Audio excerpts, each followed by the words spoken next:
Assalamualaikum warahmatullahi wabarakatuh. Perkenalkan nama saya Justina dengan NIM 1410620018 akan menjelaskan revisi dari penelitian kuantitatif saya mengenai judul pengaruh media baru aplikasi TikTok terhadap perilaku narsisme mahasiswa Ilmu Komunikasi angkatan 2020 Universitas Negeri Jakarta. Yang pertama itu adalah latar belakangnya.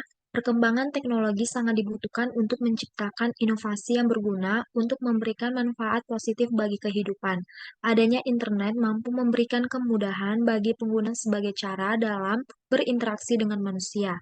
Namun, tentu saja teknologi yang disajikan mempunyai dampak negatif dan positif, khususnya remaja. Tidak sedikit yang menggunakan kecanggihan teknologi sebagai ajang untuk mencari perhatian banyak orang, seiring berjalannya digital, beberapa platform aplikasi menyediakan dukungan pembuatan video yang dilengkapi dengan fitur-fitur menarik. Salah satunya adalah aplikasi TikTok. Banyak pengguna TikTok yang sekarang menampilkan dirinya dengan bebas di media sosial, dengan membagikan foto dan video yang diinginkan kepada khalayak. Orang-orang menjadi semakin gemar show off atau menampilkan dirinya kepada khalayak dikarenakan TikTok memberikan kebebasan dalam mengunggah dan membagikan foto yang mereka inginkan kepada khalayak. Narsisme merupakan wujud dari perasaan cinta terhadap diri sendiri secara berlebihan, yang mana ini adalah perilaku kelainan mental. Orang-orang yang mengalami gejala tersebut dapat disebut sebagai narsis, yang mana Andrew Marston berpendapat bahwa sifat narsis ini bisa membuat seseorang memiliki persepsi yang seimbang antara kebutuhannya dengan orang lain sesuai dengan jumlah yang tidak berlebihan. Maka, sejalan dengan penjabaran tersebut, peneliti membuat riset dengan judul pengaruh penggunaan media aplikasi TikTok terhadap perilaku narsisme mahasiswa Ilmu Komunikasi angkatan 2020 Universitas Negeri Jakarta. Yang mana rumusan masalahnya dari latar belakang masalah, maka penulis merumuskan masalahnya sebagai berikut. Yang pertama, seberapa besar intensitas media baru aplikasi TikTok oleh mahasiswa Ilmu Komunikasi angkatan 2020 Universitas Negeri Jakarta. Yang kedua, adakah pengaruh media baru aplikasi TikTok terhadap perilaku narsisme mahasiswa Ilmu Komunikasi angkatan 2020 Universitas Negeri Jakarta? Untuk tujuannya sendiri, yang pertama, untuk mengetahui seberapa besar intensitas media baru aplikasi TikTok oleh mahasiswa Ilmu Komunikasi angkatan 2020 Universitas Negeri Jakarta. Yang kedua, untuk mengetahui pengaruh media baru aplikasi TikTok terhadap perilaku narsisme mahasiswa Ilmu Komunikasi angkatan 2020 Universitas Negeri Jakarta. Untuk manfaat penelitiannya sendiri secara teoritis, penelitian ini diharapkan dapat menambah informasi sebagai suatu ilmu pengetahuan yang berkaitan mengenai perilaku narsisme bagi aktivis akademik. Dan untuk praktisnya sendiri, untuk penelitian ini untuk memenuhi syarat dalam rangka menyelesaikan salah satu tugas mata kuliah metodologi penelitian komunikasi kuantitatif. Dan untuk mahasiswa yang diteliti, bagi responden, penelitian ini akan mendapatkan manfaat berupa edukasi tentang dampak penggunaan aplikasi TikTok, khususnya terhadap perilaku narsisme. Dan untuk pengguna TikTok sendiri, manfaatnya, hasil penelitian ini diharapkan bisa memberikan informasi dan masukan kepada pengguna TikTok agar dapat menggunakan aplikasi dengan bijak dan aman untuk menghindari penggunaan media sosial yang berlebihan dan menimbulkan masalah seperti narsisme. Landasan teorinya, konsep teori dari penelitian ini menggunakan teori konvergensi media atau dalam kurungnya itu perbauran ideologi politik dan etika jurnalisme. Menurut Budi Iskandar dalam buku Konvergensi Media, Perbauran Ideologi Politik dan Etika Jurnalisme tahun 2018, konvergensi media tidak hanya berpengaruh pada perubahan proses jurnalistik, namun juga menyangkut berbagai aspek kehidupan masyarakat.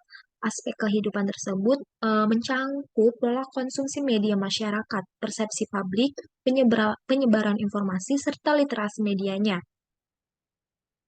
Media massa mengalami beberapa tahap perubahan, transformasi, dan bahkan bermetamorfosis. Roger Fidler menyebut fase berbagai perkembangan media dengan nama mediamorfosis. Dalam pandangan Fedler, mediamorfosis memiliki tiga konsep, yaitu koevolusi, konvergensi, dan kompleksitas.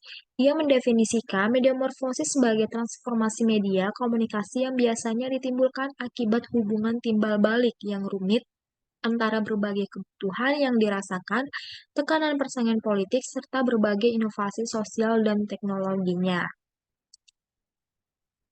Untuk variabel penelitiannya sendiri, variabel bebasnya adalah variabel yang dalam hubungannya dengan variabel lain bertindak sebagai penyebab atau variabel yang mempengaruhi variabel dependen. Variabel ini dilambangkan dengan X. Pada penelitian ini terdapat satu variabel bebas yaitu pengaruh media baru. Nah, yang kedua variabel terikat adalah variabel yang menjadi pusat perhatian penelitian yang mana variabel dependen ini dipengaruhi oleh variabel lain atau variabel yang tergantung dengan variabel lain. Variabel dependen ini sering disebut juga dengan variabel respon atau akibat. Variabel ini dilambangkan dengan huruf Y. Pada penelitian ini terdapat satu variabel terikat yaitu perilaku narsisme. Untuk hipotesis teorinya, hipotesis adalah pernyataan atau dugaan yang bersifat sementara terhadap suatu masalah penelitian yang kebenarannya masih lemah sehingga diuji secara empiris, sehingga hipotesis dinyatakan sebagai suatu jawaban teoritis terhadap rumusan masalah penelitian. Berdasarkan latar belakang dan rumusan masalah yang diteliti dan dipaparkan sebelumnya, maka dapat dikemukakan hipotesis dalam penelitian ini yaitu menggunakan hipotesis teori deskriptif yang mana adanya pengaruh media baru aplikasi TikTok terhadap perilaku narsisme mahasiswa Ilmu Komunikasi Angkatan 2020 Universitas Negeri Jakarta dan tidak adanya hubungan antara media baru aplikasi TikTok dengan perilaku narsisme mahasiswa Ilmu Komunikasi Angkatan 2020 Universitas Negeri Jakarta. Untuk metode penelitiannya sendiri, yaitu yang A, paradigma penelitiannya. Penelitian ini menggunakan paradigma sederhana yang dimana terdiri dari satu variabel independen X, pengaruh media baru dan dependen Y perilaku narsisme.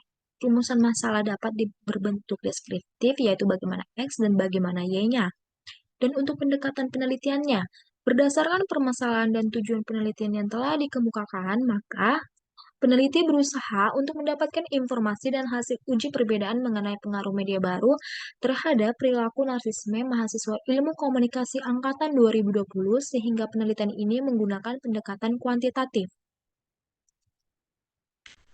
Selanjutnya yang C adalah metode penelitian. Jenis penelitian yang digunakan adalah penelitian kuantitatif deskriptif. Penelitian deskriptif ini merupakan penelitian paling sederhana dibandingkan dengan penelitian-penelitian yang lain. Karena dalam penelitian ini peneliti tidak melakukan apa-apa terhadap objek atau wilayah yang diteliti. Dan jenis dari penelitian deskriptif yang digunakan adalah penelitian korelasi sebab akibat di mana untuk mengetahui pengaruh media baru aplikasi TikTok terhadap perilaku narsisme yang meliputi X terhadap Y, perilaku narsisme. Data yang akan dianalisis didapat dari penyebaran kuesioner kepada responden, yaitu mahasiswa Ilmu Komunikasi Angkatan 2020 Universitas Negeri Jakarta. Selanjutnya di sini ada teknik penarikan informannya. Yang pertama ada populasi. Populasi dari penelitian ini adalah mahasiswa Ilmu Komunikasi Angkatan 2020 Universitas Negeri Jakarta. Yang mana yang di samping bisa kita ketahui kalau populasi dari kelas Ilmu Komunikasi kelas A itu berjumlah 41 dan eh, kelas B Ilmu Komunikasi berjumlah 39 dengan total semuanya adalah 80. Nah, untuk sampelnya sendiri, dalam penelitian ini, teknik penarikan sampel yang digunakan adalah probability sampling, yaitu teknik pengambilan sampel yang memberi peluang atau kesempatan sama bagi setiap unsur atau anggota populasi untuk dipilih menjadi anggota sampel. Pengambilan sampel dilakukan secara stratific random sampling. Metode stratific random sampling adalah teknik yang digunakan untuk menentukan jumlah sampel bila populasi berstrata tetapi kurang proporsional. Untuk ukuran sampelnya sendiri, survei ini dilakukan terhadap responden yang berstatus mahasiswa Ilmu Komunikasi Angkatan 2020 Universitas Negeri Jakarta. Pengambilan sampel dalam penelitian ini ditentukan dengan rumus Lovin, yang mana Keterangannya itu kalau yang N itu seperti jumlah sampel, N besar adalah ukuran populasinya, dan E itu adalah margin of error, yaitu tingkat kesalahan maksimal yang masih dapat ditoleransi. Jadi, jumlah sampel sebesar 44 atau 45 orang instrumen yang digunakan dalam penelitian ini dimaksudkan data yang akurat, yaitu dengan menggunakan skala Likert. Sugiono menyatakan bahwa skala Likert digunakan untuk mengukur sikap, pendapat, dan persepsi seseorang atau sekelompok orang tentang suatu fenomena sosial. Atau skala Likert digunakan untuk mengukur setuju dan tidak setuju, utamanya orang terhadap suatu rencana program, pelaksanaan dari program tersebut, hingga tingkat keberhasilan program itu. Dalam penelitian ini, peneliti menggunakan jenis instrumen angket atau kuesioner seperti berikut. Untuk metode pengumpulan datanya, metode pengumpulan data yang diperlukan pada penelitian ini adalah yang pertama observasi, merupakan metode pengumpulan data yang mana peneliti melakukan pengamatan secara langsung pada objek penelitian, yaitu pengamatan langsung pada mahasiswa ilmu komunikasi angkatan 2020 Universitas Negeri Jakarta. Lalu yang kedua itu adalah kuesioner. Kuesioner merupakan teknik pengumpulan data yang dilakukan dengan cara memberi seperangkat pertanyaan atau pernyataan tertulis kepada responden untuk dijawabnya. Dalam penelitian ini, menyebarkan kuesioner kepada responden yang berupa pertanyaan maupun pernyataan melalui Google Form mengenai pengaruh media baru aplikasi TikTok terhadap perilaku narsisme mahasiswa ilmu komunikasi angkatan 2020 Universitas Negeri Jakarta.